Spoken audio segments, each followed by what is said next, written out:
Hey everybody, it's Ashley. I'm doing the cooking video for Module 2 for Recipe for Health. I was initially going to do the warm kale salad that was presented in the coursework, but I was just enjoying lunch and I thought that I would share with you something that I made up this week. And it turned out really good, I think, so hopefully you will enjoy it as well. The only thing is that I had already cooked the beans and the rice by the time I had this idea to show you, so I'm just going to have to walk you through that part verbally really quick. So for the beans, I recommend to soak them overnight. It takes the cooking process a lot longer if you are able to think ahead and do that. And then once you're ready to start cooking, go ahead and drain them, rinse them through with a colander, and then add whatever flavor you might like, whether it could be onions or garlic, and carrots in this case is what I used. All three of those, sauteed them in the same pan that I intend on cooking them with in some olive oil for a little bit, maybe 2 or 3 minutes. And then right before I add in the beans, I also added in some cilantro, which gives it a nice flavor. And then add in the beans, fill it up with water until it's about 1 inch or so above the beans themselves, and then bring everything to a boil, reduce heat down to simmer, put a lid on it, and cook it for about 1 hour or so. And salt to taste about 3/4 of the way through, and that way the beans don't get too hard. If you salt it too early, they can get hard. Anywho, and then the rice, I use this rice. It's Lotus Foods rice, Madagascar pink. It's delicious. So to do that, it's just 1 part rice and 2 parts water. So I used 1 cup rice and 2 cups of water, put them all together, brought everything to a boil, and again, took it down to simmer, put a cap on it, and put it on for 30 minutes. Speaking of timers, a lot of people don't know this, but my favorite trick when needing to set a timer is to use Siri.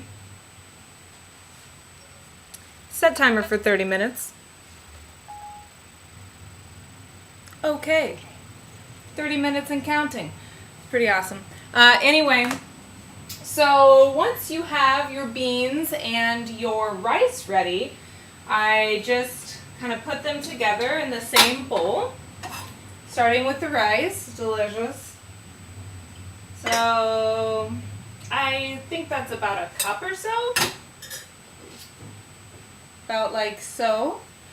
Then put the beans on top. However much or however little juice on it you may like. I tend to like it with extra liquid. Super flavorful. Okay. So there's it with the rice and the beans.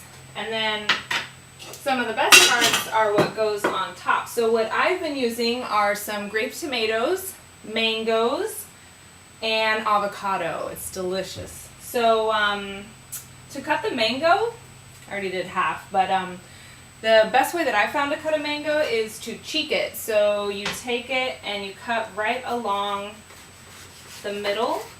So it has like a pit or a seed down the middle, so cut on either side of it. And that'll give you what we call a cheek of your mango here.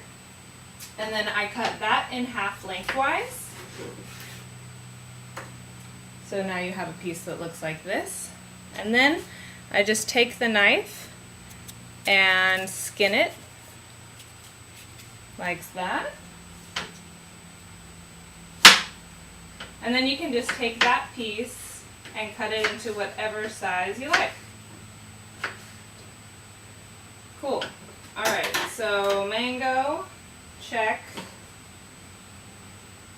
Next are the grape tomatoes, and I'm just cutting those lengthwise right down the middle there. One fast, easy swoop. Tomato, check. Alright, and then last but certainly not least is the avocado. So if you just take it as it's whole and cut right around the pit there, and it'll take it in half. And then if you take your knife to the pit and just give it one solid whack, then you can twist the pit right out of the avocado. And then there are a couple different theories on this. Some people like to cut it in half and then peel the pit off. I don't always have good luck with that. So I just cut it into the shape that I want right when it's in there, and then I spoon it out. So what I've done is I've done some lateral lines and then across, and I've made little cubes in there. And then I'm just gonna take a big spoon,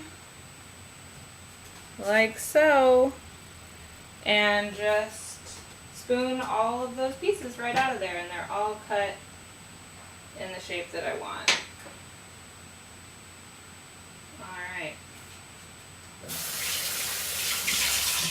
So that's pretty much it. I personally like to put some hot sauce on it, but you don't have to, it's to taste. But it's kind of like a rainbow bowl. I'm going to dedicate it to my good friend Paul Vasquez, the double rainbow guy. This one's for you, the rainbow bowl. So I hope you enjoy it. Thanks!